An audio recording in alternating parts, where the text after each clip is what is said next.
Hello dear students, in the previous video we studied that Santosh, a teenager boy, has gone to his friend's house around 18 kilometers away from his own house on the coastal area of Odisha, and then the super cyclone hit that area and caused a lot of destruction, took lives, damaged houses, and the neck deep water was filled in that area. And in today's class, we will continue the chapter after the last class, and we will start our discussion from para 6, that is the last para on page number 38. So let's start. He equipped himself with a long, sturdy stick and then started on his 18-kilometer expedition back to his village through the swollen flood waters. It was a journey he would never forget. He constantly had to use his stick to locate the roads to determine where the water was most shallow. So, dear students, Santosh, after 2 days, when the speed of winds were slowed down and rain was stopped, he could not stop himself from going back to his village and search for his family members. So he decided to go back his home. He equipped himself with a long sturdy stick. He took a long and strong stick so that he could locate the areas where the water was shallow or deep. This was a very dangerous and fearful journey for Santosh, and he never forgot that journey of 18 kilometers which he made after the super cyclone and returned to his village. So this was a very fearful and ghastly moment when he returned, and he frequently used his stick to locate the roads and the areas where water was not deep, water was shallow, so that he may go from that place or that way. Look at this picture. This is the scene of aftermath of super cyclone, and in this much deep water, he was heading towards his village, and at places it was waist deep and progress was slow. At some places the level of water was high. That's why at those places it was too difficult to move at a quick speed for Santosh. So he slowed down his speed in those areas where water was deep. At several points he lost the roads and had to swim. After some distance he was relieved to find two friends of his uncle who were also returning to their village. They decided to move ahead together. So at various places he lost the road, lost his way, and as water was deep, he had to swim and get his way when he was in deep water and lost way. After some distance, when he covered, he felt relief as he saw two of his uncle's friends were also returning to the village. And it was great relief for him. He met them, and after meeting all of those three, two of his uncle's friend and third he himself, decided to move ahead altogether. So now the journey was little bit easier for them. As they waded through the water, as they moved slowly through the waters, the scenes they witnessed grew more and more macabre. The scenes they have seen all around, they were turned more saddening, heart-breaking. They had to push away many human bodies, men, women, children, and carcasses of dogs, goats, and cattle that the current swept against them as they moved ahead. When they moved ahead, then they were struck by a number of bodies, and in those dead bodies were men, women, children, and carcasses of domestic animals like dog, cat, goat, and some other animals. So this was quite ghastly moment, quite awesome moment for all those three persons who were heading towards their village.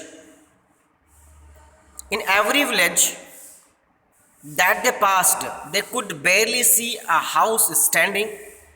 Prashant now wept out loud and long.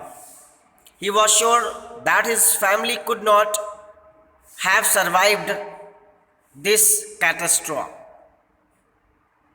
Whenever they crossed a village, then they noticed that barely a single house, which was strong enough to bear the super cyclone and was made of brick and cement,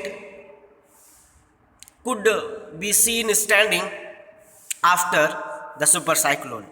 And seeing that situation, Prashant began to weep loud and long because he thought that this much disaster is caused by this super cyclone, so his family could not have survived this catastrophe. So in that sad thinking, sad moment, he began to weep loud and long. Eventually, Prashant reached his village, Kalikuda. His heart went cold. When their home once stood, there was only remnants of its roof. Some of their belongings were caught, mangled, and twisted in the branches of trees just visible above the dark waters. Young Prashant decided to go to the Red Cross shelter to look for his family. And after some time, eventually Prashant reached his village, and for his surprise and sorrow, where there was his house located, there was no house, only remains of his roof, remains of the roof of the house were could be seen here and there. Some of the belongings of his family were hanging, twisting in the branches of trees which were fallen in that cyclone, and it was just visible above the dark water. It means he could not see his house, he could see only few belongings which were mingled twisted, and anyhow caught in the branches of trees. Young Prasant decided to go to the shelter house of Red Cross so that he may look for his family members. Among the first people he saw in the crowd was his maternal grandmother. Weak with hunger, he rushed to him, her hands outstretched, her eyes brimming. It was a miracle. They had long given him up for dead. So when he reached the shelter house of Red Cross, so for his first surprise, when he saw in the shelter house, then the first person he noticed was his maternal grandmother. So it was quite happy moment for him. His grandmother was weak with hunger, but she rushed towards Prashant, and she also unfolded her hands to embrace Prashant. Her eyes were brimming, her eyes were bright and shining with love and affection. It was a miracle because all his family members thought that Prashant was dead after the super cyclone. So it was quite happy moment for both maternal grandmother as well as for Prashant. Quickly, word spread and his extended family gathered around him and hugged him tight in relief. Quickly, the news spread in the shelter house of Red Cross, and all of his family members who were already present in that shelter house gathered around him and hugged him tight in relief. Prashant anxiously scanned the mortally battered group, his mother and sister, his uncle and aunts, his brother and sister, his uncle and aunts, they all seemed to be there. And then, anxiously, in very surprise and happily, Prashant looked at all the members who were gathered around him and belonged from his family. He looked at his brother and sister, uncles and aunts. All of them were present there. So by the next morning, as he took in the desperate situation in the shelter, he decided to get a rid over himself. He sensed a deathly grief settling upon the 500 strong crowd in the shelter. By the next morning, he noticed that that situation was very desperate, and also guessed that